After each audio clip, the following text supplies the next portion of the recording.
আমাদের গাড়িও এসে পৌঁছায়নি। আপনি বলুন, আমরা শুনবো। সে প্রায় আজ থেকে 20 বছর আগের ঘটনা।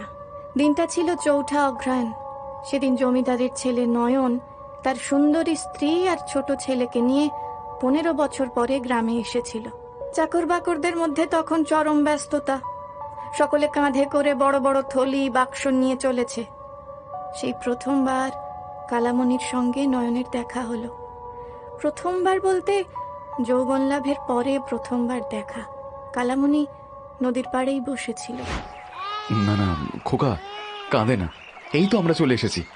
হ্যাঁ গো, ছেলেকে কোলে নাও, ও তো কেঁদেই চলেছে। আরে নতুন জায়গা তো, তাই খোকা বোধহয় ঘাবড়ে গেছে। নয়ন, এই নয়ন। আমায় তুমি আমায় ডাকছো? হ্যাঁ, তোকেই ডাকছি। আমায় চিনতে পারছিস না?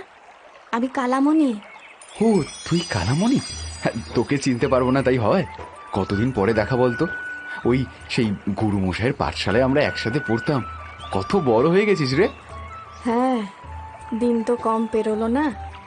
দেখতে দেখতে 15টা বছর কেটে গেল। তুই তো ছেলে বউ নিয়ে সংসারী হয়ে গেছিস দেখছি।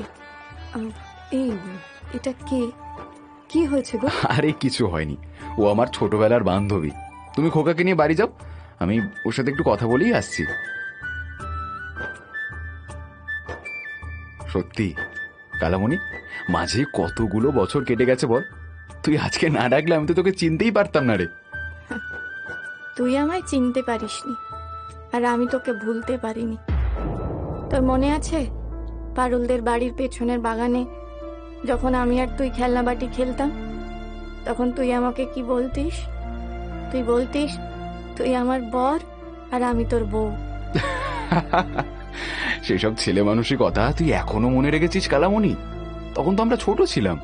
ছোট ছিলাম তাই বুঝি। আর যখন আমরা গুরুমশাইয়ের পাঠশালা ছেড়ে রাধা মাধব ঘোষালের বিদ্যালয়ে পড়তে গিয়েছিলাম, তখন সব সময় তুই আমার সাথে থাকতিস নয়ন। এই কালামণি, এমন করে চুপ করে আছিস কেন? কি হয়েছে রে? যা তো, তোর সাথে আমি কথাই বলবো না। পরাণ বলেছে তুই নাকি শহরে চলে যাবি। ও বাবা, তোর কাছে খবর পৌঁছে গেছে? উফ, এই পরাণের পেটে কি কোনো কথা থাকে না? আমি কি করব বল? বাবা বলেছে এই গ্রামে নাকি ভালো পড়াশোনার ব্যবস্থা নেই, তাই আমাকে শহরে পাঠিয়ে দিচ্ছে। বড় শহরে গিয়ে তুই আমাকে ভুলে যাবি বল?